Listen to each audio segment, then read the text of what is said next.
Hello and welcome to my channel. My name's Faye, I am the Chronic Crafter and I'm a crafter with a chronic illness based in the UK. I'm mainly a paper crafter, but a few months ago I made the decision to start cross stitching, and today I wanted to show you some of my favourite items for beginners and things that I've found along the way that really help. Before we start the video, I just want to make it clear that I haven't been asked to make this video, it's not sponsored, and I've not been given these items. So these are all things that I have purchased throughout my journey, but these are the things that I would definitely recommend to people, rather than the things that I'm missing out, because there's been a lot of things I've purchased that have just been rubbish. So first up, I wanted to talk about cross-stitch kits. So this is actually the first cross-stitch piece that I did. Very small kit, nice little hoop. I want to say this was from the Make Arcade. As you can see, nice rainbow, not too big a design. I then did another cross stitch kit. That one was from Caterpillar Cross Stitch.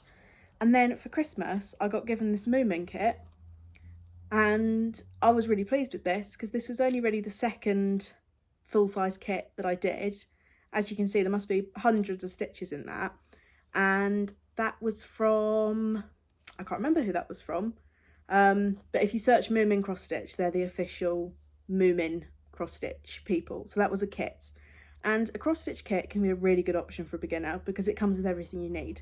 It comes with the fabric, came with the needle, came with all the threads, the colours that you need, and plenty of the thread. And all you have to do is stitch. You don't really have to think about it.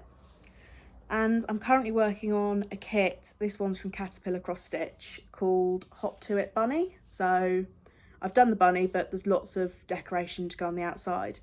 And again, I bought this as a kit. So it came with the fabric, it came with all the threads I need, and it came with a needle. So it was ready to go.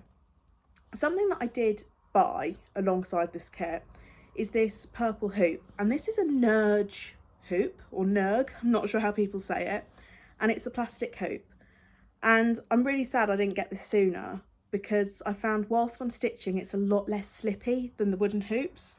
So I stitched this kit in this hoop and I kept having to readjust the fabric, retighten it constantly. Whereas this pattern, I've not had to do any of that. I put it in the hoop once and it stayed nice and tight on the fabric, and that's what you want when you're stitching, nice even tension. So my first recommendation would be buy one of the Nerg hoops, one of the plastic ones that's a rectangle in size.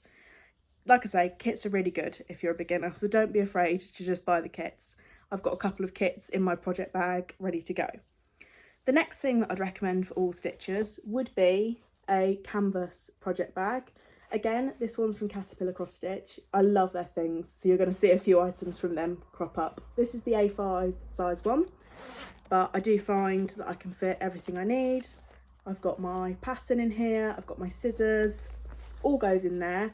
My only thing is the Nerg hoop doesn't fit in there. They do an A4 size project bag. This is the A5 one, but the Nerg hoop doesn't fit.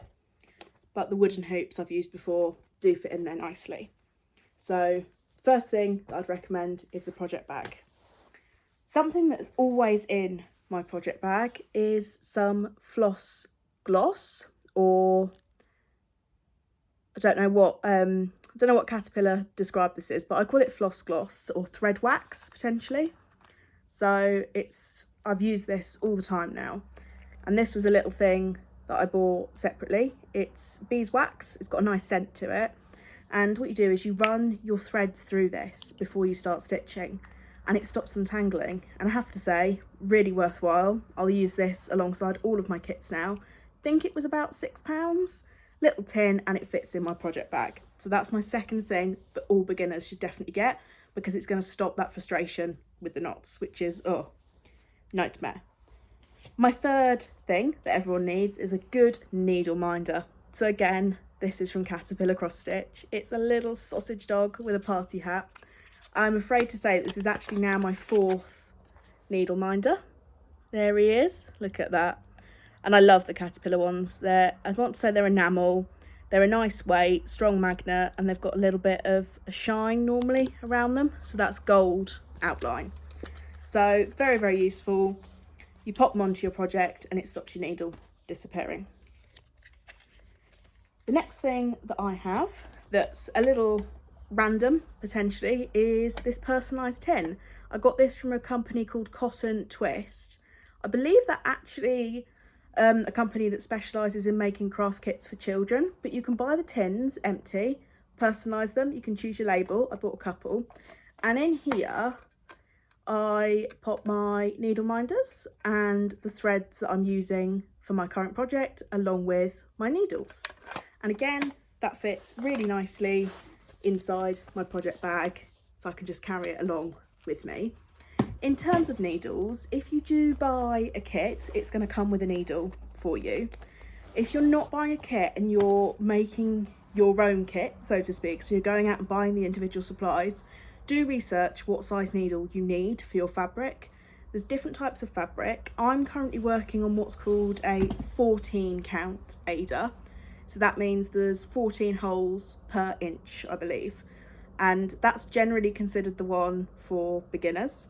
You can get 16 count Ada, you can get 18 count Ada. They're the main sizes that are used. Comes in a lot more sizes than that.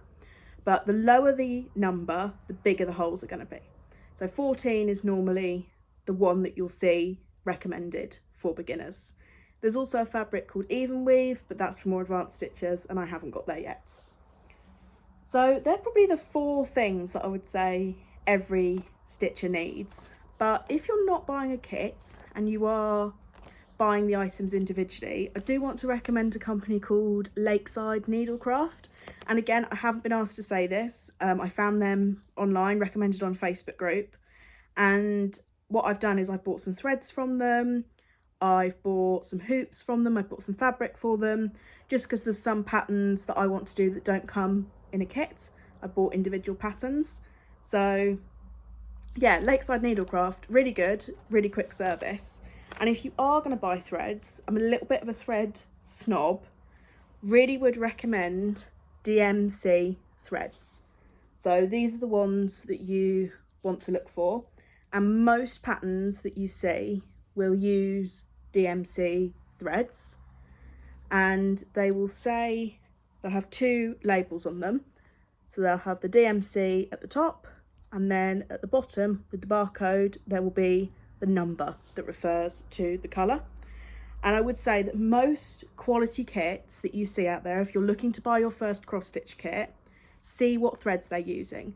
If they're using DMC threads, they will want to talk about it on the box, and they'll say to you, includes DMC threads.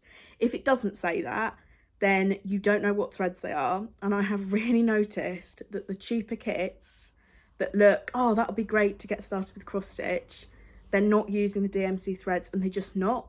And then you get really frustrated and you think, oh, I can't do cross stitch. And then actually I bought a different kit from elsewhere and found that it included the DMC threads, and I wasn't having as much knotting. And then I used my thread wax and I'm having hardly any knotting. So I do think that's the biggest thing I've noticed, is you can get cross stitch kits all over, but if they're using DMC threads, they're going to be just that little bit higher of quality. So that's definitely something to look for. So there we go, that's my sort of general what to look for as a cross stitcher. Like I say, I've only been doing this for maybe 8-10 months now, not even a year. I'm mainly a paper crafter, but I've definitely felt that I've struggled along the way with cross stitch, and I've definitely bought things and I've used them and I'm like, this is rubbish. Why did I buy this? So those are my top 5 things of what to look for when you're starting cross stitch.